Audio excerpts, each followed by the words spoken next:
You're having a perfectly fine day, and then you open your phone. Someone you went to school with just got the promotion. Someone else is on a beach you cannot afford. A person your age has built the thing you always meant to build.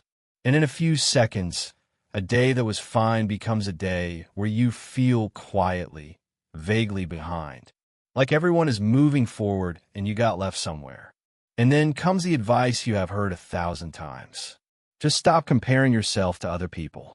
And you try, and it never works. Because that advice misunderstands what comparison actually is.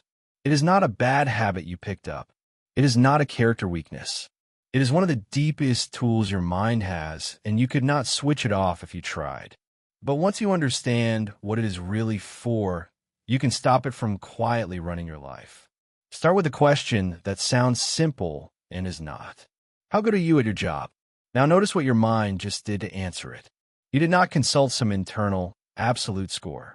You reached for other people. Better than that colleague. Not as good as that one. You cannot answer the question in a vacuum because there is no vacuum to answer it in. In the 1950s, a psychologist named Leon Festinger noticed this and built a whole theory around it. His core insight was strange and a little unsettling. Human beings cannot actually define themselves on their own. We have no built-in ruler. To know if we are smart, capable, successful, or doing well in life, we have only one method available. We measure ourselves against other people. Comparison is not something your mind does by accident.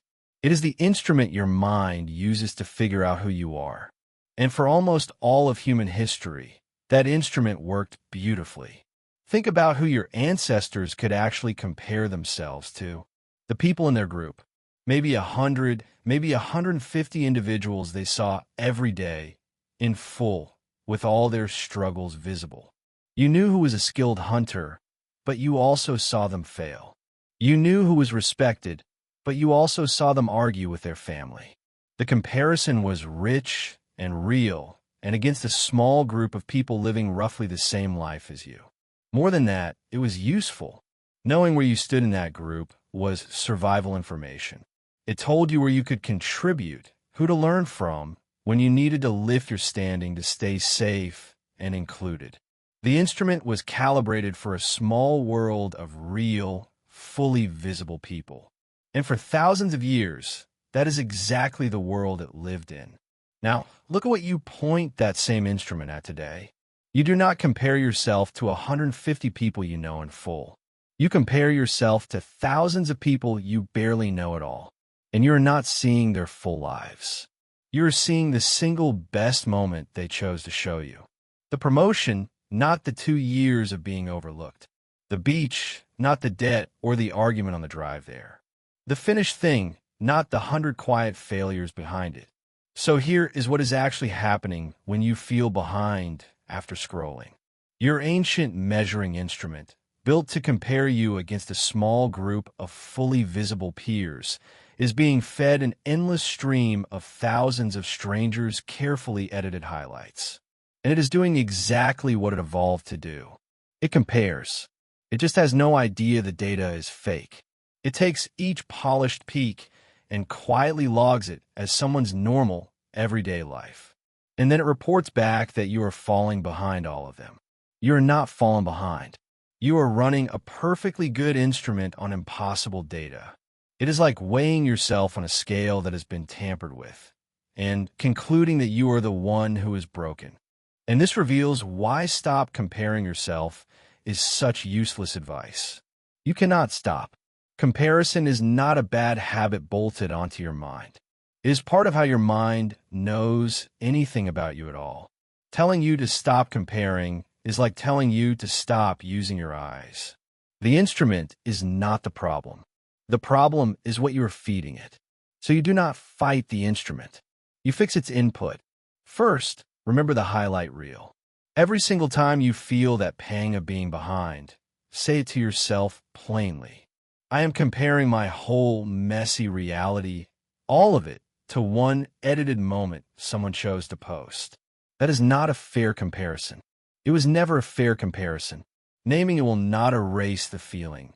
but it strips away its authority. Second, and this is the real shift, change who you compare yourself to. Your instrument needs a comparison. It will not be silent. So give it a fair one. Not a stranger's peak, but your own past. Are you further along than you were a year ago? Did you handle something today that would have overwhelmed you before? That is a real comparison against a real person living your exact life, with all their struggles visible, because that person is you. It is the one comparison the instrument was actually built to make well. And third, curate what you feed it, ruthlessly. You would not pour dirty fuel into an engine you depend on. The accounts that reliably leave you feeling behind are not neutral. They are dirty data. You're allowed to stop looking, not out of weakness, but because you understand exactly what that input does to a mind that cannot help but measure. So go back to that moment. The fine day, the open phone, the quiet sinking feeling that everyone is ahead of you. Nothing about your life changed in that moment. The only thing that happened is that a brilliant, ancient instrument built to help you find your place among a handful of real people got pointed at 1,000 curated strangers and did the one thing it has always done. It measured. The feeling of being behind was never a fact about your life. It was a measurement error produced by feeding fake data into a very old and very honest machine. And once you see that clearly, you get to decide what you measure yourself against, which means for the first time, the instrument works for you instead of quietly working on you.